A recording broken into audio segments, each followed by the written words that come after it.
Ganun ang mangyari guys. Napakasakit nito pagka tumama sa mga humarang sa atin sa daan kapag naglalakad tayo. Napakasakit nito.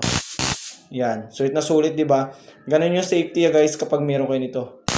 Ito yung kanyang switch. Pero dapat i-on mo siya dito sa likod bago mo siya ipindutin sa switch dito.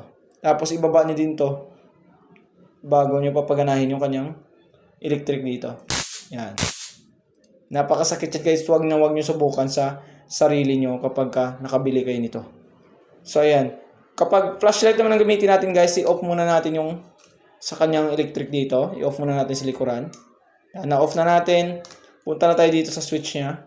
So kapag tinaas natin to, pwede nyo siya igitna guys for safety. Igitna nyo lang siya. Pag binaba nyo siya para sa electric, pag tinaas nyo siya para sa kanyang flashlight. Yan.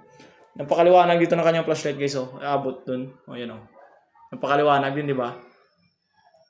Yan. Napakaliwanag din ng kanyang flashlight. Double purpose siya guys para sa safety, para sa electric, at para sa flashlight. No? Ito yung switch sa kanyang electric, yung bilog maliit dito.